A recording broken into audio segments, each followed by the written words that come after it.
Hello everybody, I am Rex, and today we are starting a new series where we look into the life of forgotten Mughal emperors. You guys might know the 6 great Mughals: Babur, Humayun, Akbar, Jahangir, Shah Jahan, and Aurangzeb. But there were 15 other Mughal emperors. Who were they? Why are they forgotten? Well, this series will look into their lives. First, we'll talk about the first forgotten Mughal emperor, Shahryar Mirza. Some might know that Shah Jahan succeeded his father, Jahangir. But this is simply not true, as for 3 months, Jahangir's younger son, Shahryar Mirza, was the de facto Mughal emperor of the Mughal Empire. Before we get into his life, we will do a brief introduction to his predecessors to learn a bit more of the Mughal Empire. Shahryar Mirza's great-great-grandfather Babur established the kingdom in 1526. He was previously the puppet ruler of Fergana Valley before losing the territory and capturing Kabul. He then defeated Sultan Ibrahim Shah Lodi of the Lodi dynasty, who ruled the north of the Indian subcontinent. He was succeeded by his son Humayun 4 years later, and Humayun was backstabbed by his brothers and defeated by the newly established Suri Empire with their king, Sher Shah Suri. Humayun was exiled, but with the help of the Safavid Empire, returned back to India 15 years later and defeated the Suri Empire's new king, Sikandar Shah Suri, and a few months later recaptured the Mughal Empire by defeating Sikandar Shah Suri's successor, Adil Shah Suri. Humayun died in an accident a few months later. His son Akbar succeeded him. His son Akbar ruled for almost 50 years. He was able to enlarge and stabilize his kingdom.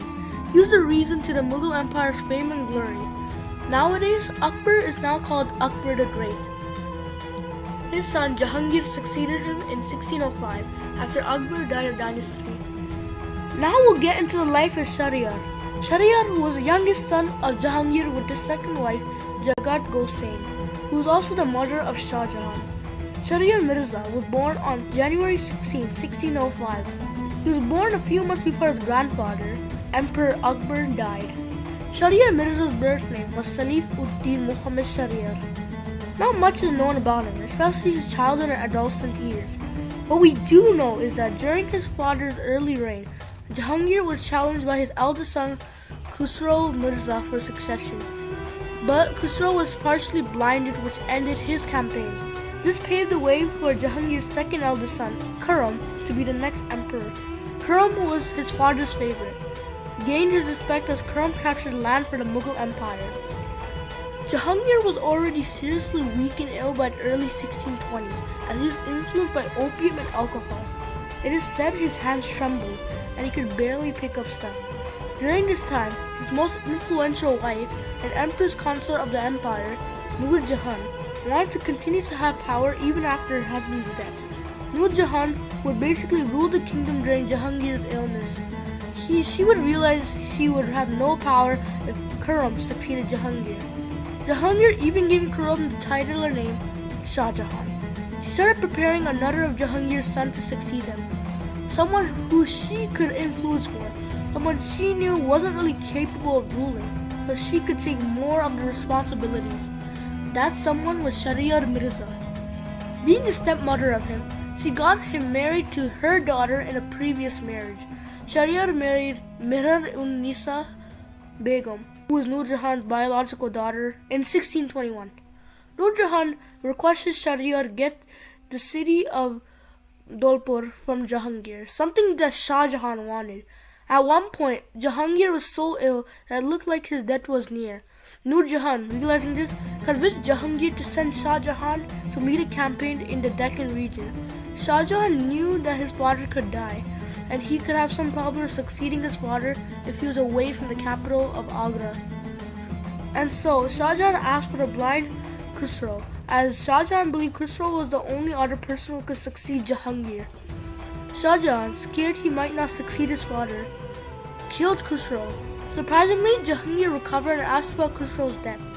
Shah Jahan attempted to lie about Khusro's death. Jahangir wouldn't believe him, and overnight Jahangir started to dislike Shah Jahan.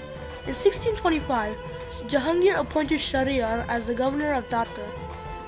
On October 28, 1627, Jahangir died of a fever. Nur Jahan desired Shahryar Mirza ascended the throne. To secure his throne, he used the royal treasury to distribute amongst locals. Mirza Bang Singhar, son of late Prince Daniel, who was the son of Akbar, joined Shahryar Mirza. Shahryar's army met Asaf Khan's, father of Shah Jahan's wife Mumtaz Mahal, who wanted his son-in-law Shah Jahan to become the emperor. Shahryar and Asaf Khan's armies fought together, and Shahryar lost, and Asaf Khan had Shahryar blinded. This tragically ended his 3-month reign. During this time, Shahryar was diagnosed with leprosy. Due to this, he lost his hair, eyebrows, and eyelashes.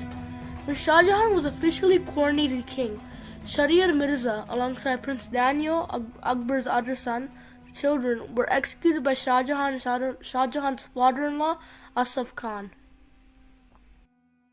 Thank you guys for watching. Make sure to like and subscribe and hit the thumbs up for part 2. Thank you guys. Goodbye.